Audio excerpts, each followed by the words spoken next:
Hi மக்களே, daily morning எங்கள் கோழிங்களுக்கு எந்த மாதிரி நான் தீவனம் போடுறேன் அப்படிங்கிறத பற்றி பார்க்கலாம். நான் காமனாக என்னென்ன யூஸ் பண்ணுவேன்னு பார்த்தீங்கன்னா, கம்பு, அரிசி, கோதுமை இருந்தால் கோதுமை யூஸ் பண்ணுவேன். இல்லைன்னா மோஸ்ட்டாக கம்பு, அரிசி தாங்க நான் யூஸ் பண்ணுவேன். அதை கோழிங்களுக்கு போகிறதுக்கு முன்னாடி நல்லா வாஷ் பண்ணிவிட்டு அப்புறமா தான் கோழிங்களுக்கு போடுவாங்க. காமனாக நாங்கள் டெய்லி மார்னிங் ஒரு 7 மணிலேருந்து 8 மணிக்குள்ளே தீவனம் போட்டுருவோம். இல்லைன்னா கோழி ப்ராப்பராக மேய்ச்சலுக்கு போகிறது கிடையாது. ஒரு சில கோழிங்க நேரத்துலேயே படல்லேருந்து இறங்கி மேய்ச்சலுக்கு போயிடும். போயிட்டு 7 மணிக்கெல்லாம் தீவனம் சாப்பிட்றதுக்காக ரெடியாக நிற்குங்க. அதனால் என்ன பண்ணுவோம், 7 to 8 மணிக்குள்ளே தீவனம் போட்டுருவாங்க டெய்லியும். மோஸ்ட்டாக எல்லா கோழிங்களும் சாப்பிட்றோம். அதே டைமில் பார்த்திங்கன்னா நம்ம புறாவும் வச்சுருக்கோம். அதில் மெயினாக லகான் மட்டும் வளர்த்துறோம்.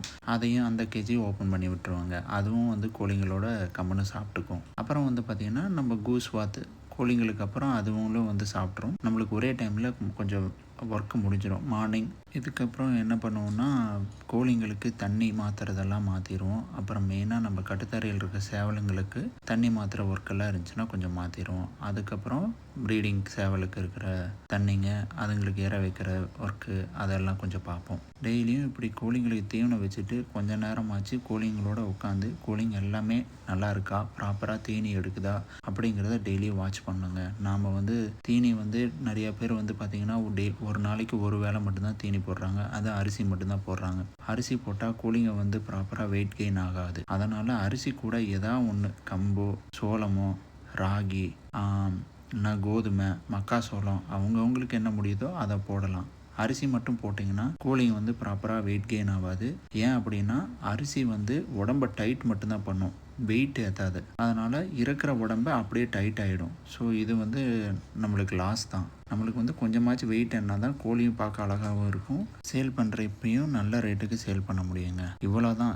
கோழி வளர்த்துறது கொஞ்சம் சிம்பிள் தாங்க. ஆனால் கொஞ்சம் கரெக்டாக பார்க்கல, நோய் வந்துருச்சு அப்படின்னா கோழிங்களை காப்பாற்ற முடியாது. அதுக்கு முன்னாடி இருந்தே நம்ம கொஞ்சம் கரெக்ட் பண்ணிக்கணும். அதே மாதிரி கோழி குஞ்சுங்களை எப்படி வளர்த்தணும், அதை எப்படி ஒருத்தர்கிட்ட வாங்குறப்ப பார்த்து வாங்கணுங்கிறத பற்றி பார்க்கலாங்க.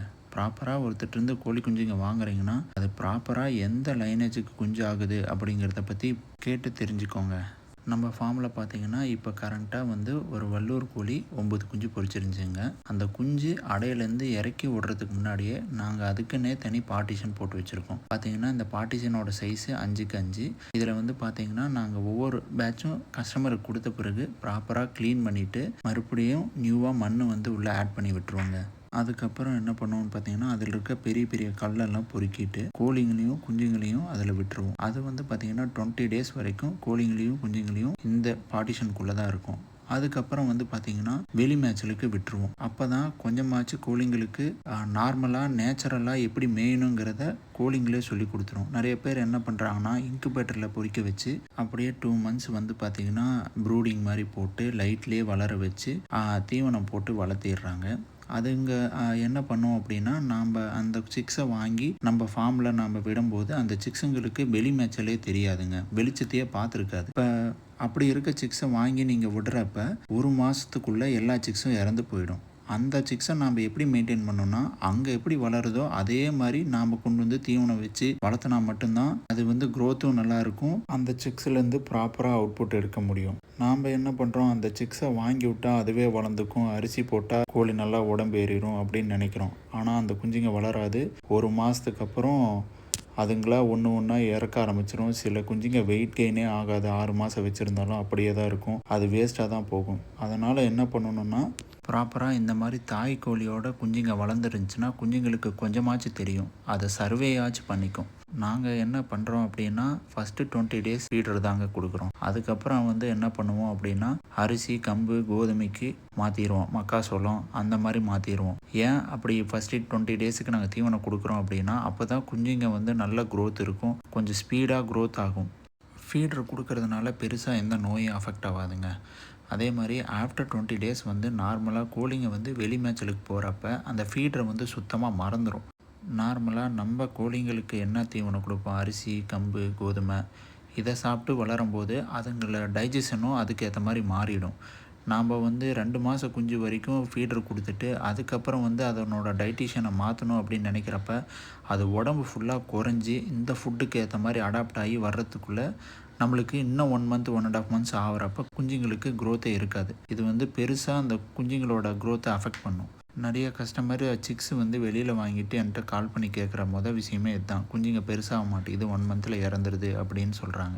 அதுக்கு மெயின் காரணமே இதுதான். இதனால் வந்து குஞ்சுங்க வந்து ரேட் கம்மியாக கொடுக்குறாங்கன்னு அவசரப்பட்டு அதை வாங்காதீங்க. உங்களோட பர்பஸ் எதுக்கு? நீங்கள் வந்து மீட் பர்பஸுக்கு சேல் பண்ண போகிறீங்க அப்படின்னா அப்படி வாங்கி நீங்கள் ஃபீடர் போட்டு வளர்த்துனீங்கன்னா அது உங்களுக்கு கொஞ்சமாச்சும் லாபமாக இருக்கும். இதே நீங்கள் வந்து ஒரு விளையாட்டு பர்பஸுக்கு இல்லை நார்மலாக வீட்டில் வாங்கி விட்டு அதை வளர்த்தி சாப்பிட்ணும் அப்படின்னு நினைக்கிறவங்களுக்கு அந்த மாதிரி குஞ்சுங்க வாங்கி வளர்த்துனீங்கன்னா தாங்காது. ஃபீடரோட நெகட்டிவ்ஸ் எல்லாம் நெக்ஸ்ட்டு வீடியோவில் நான் அப்டேட் பண்ணுறேங்க. இப்போ கரெக்டாக வந்து பார்த்திங்கன்னா இப்போ நம்ம டை பிளாக்கு போட்டிருக்க இந்த ஒயிட் ஃபீமேல் வந்து பார்த்திங்கன்னா 11 முட்டை வச்சு அடையில் இருக்குங்க. அடுத்ததாக பார்த்திங்கன்னா வேறு ஒரு டை பிளாக் ஃபீமேல் வந்து ப்ரீடிங்க்கு போட்டிருக்காங்க. இப்போ நம்ம பேட்ச் பை பேட்சாக போடுறதுனால நம்மளுக்கு சிக்ஸோட ரேஷியோ வந்து கொஞ்சம் அதிகமாக கிடைக்கும். அதனால் நான் அந்த மெத்தட் ஃபாலோ பண்ணுறேங்க. ஒரு சேவலுக்கு 4 விட 5 விட வரைக்கும் போடலாம். பட் ஆனால் குஞ்சுங்களோட ரேஷியோ வந்து கம்மியாகவும் ஃபீமேலோட எக்லேவும் கொஞ்சம் கம்மியாகும். இப்போ ஒரு சேவல் வந்து கரெக்டாக ஒரு ஃபீமேலை அணைஞ்சிக்கிட்டு இருக்குது அப்படின்னா இன்னொரு ஃபீமேலை ஆட் பண்ணோம்னா கரெக்டாக அந்த ஃபீமேல் எக்லே பண்ணி முடிக்கிற ஸ்டேஜில் தான் இன்னொரு ஃபீமேல் ஆட் பண்ணணும். கரெக்டாக பார்த்திங்கன்னா அந்த ஃபீமேல் கூட கரெக்டாக மேட் ஆகி கரெக்டாக அந்த ஃபீமேலை எக்லே பண்ண ஸ்டார்ட் பண்ணும். ப்ராப்பர் ரொட்டீன் வரும். நம்மளுக்கு எக்கோட கவுண்ட்டு வந்து அதிகமாக இருக்கும். இன்னொரு பார்ட்டிஷனில் பார்த்திங்கன்னா நம்ம தலைவர் மயில் இப்போ போட்டிருக்கோம். அதுக்கு வந்து பார்த்திங்கன்னா வல்லூர் ஃபீமேலும் ஒரு டை பிளாக் ஃபீமேலும் போட்டிருக்கோங்க. ஏன்னா டை பிளாக் போடுறப்ப நம்மளுக்கு வந்து பார்த்திங்கன்னா மயில்லையும் குஞ்சு கிடைக்கும், பிளாக்லேயும் கொஞ்சம் குஞ்சு கிடைக்கிறதுக்கு வாய்ப்பு இருக்குது. இப்போ நம்ம வல்லூர் ஏன் அப்படி போட்டிருக்குன்னா வல்லூர் வந்து நான் இப்போ புதுசாக ஒரு ஃபீமேல் எடுத்தேங்க. அதனோட விளையாட்டு திறன் எப்படி இருக்குது அப்படின்னு பார்க்குறதுக்கோசரம் நான் சீக்கிரமாக அதை வந்து ப்ரீடிங் போட்டேங்க. ஏன்னா வெளியில் விட்டுருந்தோம்னா அது கொஞ்சம் பொறுமையாக ப்ரீட் ஆகும். இப்போ கேஜ் ப்ரீடிங் போகிறப்ப வந்து பார்த்திங்கன்னா சேவலும் ஃப்ரீயாக இருக்கனால சீக்கிரமாக ப்ரீட் ஆகிறதுக்கு வாய்ப்பு இருக்குது அந்த பர்ஃபெக்ட் ஸ்டேஜில். ஸோ அதனால் நான் இது சீக்கிரமாக ரிசல்ட் பார்க்கணும். ரிசல்ட் பார்த்துட்டு இதனோட சிக்ஸை வந்து டெஸ்ட் பண்ணி பார்த்தா தான் நம்மளுக்கு தெரியும் இது வந்து நல்ல விளையாட்டு திறன் இருக்கா இல்லையா அப்படிங்கிறதுக்கோசரம். இந்த டை பிளாக் பார்த்திங்கன்னா இப்போ முட்டை வைக்க ஆரம்பிச்சிருச்சு. நிறையா கஸ்டமர் வந்து அந்த பழைய வீடியோஸ் பார்த்துட்டு என்கிட்ட நிறையா பேர் சிக்ஸ் புக் பண்ணியிருக்கீங்க. உங்கள் எல்லாத்துக்கும் நான் ஆர்டர் வைஸில் தான் தருவேன். ஆல்ரெடி எல்லா கஸ்டமருக்கும் நான் அதை சொல்லியிருக்கேன். நிறைய பேர் வந்து பார்த்திங்கன்னா முட்டி செட்டில் புக் பண்ணியிருக்கீங்க. நிறைய பேர் வந்து தலைவர் மயில் செட்லேயும் புக் பண்ணியிருக்கீங்க. நிறைய பேர் வந்து பார்த்திங்கன்னா ப்யூர் ஒயிட்லேயும் புக் பண்ணியிருக்கீங்க. ஸோ ஆர்டர் வைஸில் நான் அப்படியே சிக்ஸ் கொடுக்குறேன். ப்யூர் ஒயிட்டுக்கு மோஸ்ட்டாக நான் ப்யூர் ஒயிட்டு ஃபீமேல்ஸ் தான் போட்டிருக்கேன். ஸோ அதனால் ஒயிட் ரேஷியோ வந்து நம்மளுக்கு ஈஸியாக அதிகமாக கிடைக்கும். இந்த வீடியோ உங்களுக்கு பிடிச்சிருந்துச்சுன்னா மறக்காமல் லைக் பண்ணி கமெண்ட் பண்ணுங்கள். உங்களுக்கு எந்த மாதிரி வீடியோ வேணுங்கிறத கமெண்டில் சொல்லுங்கள். நெக்ஸ்ட் டைம் அந்த மாதிரி வீடியோ போடுறதுக்கு ட்ரை பண்ணுறேன். ஓகே, பாய் பாய்.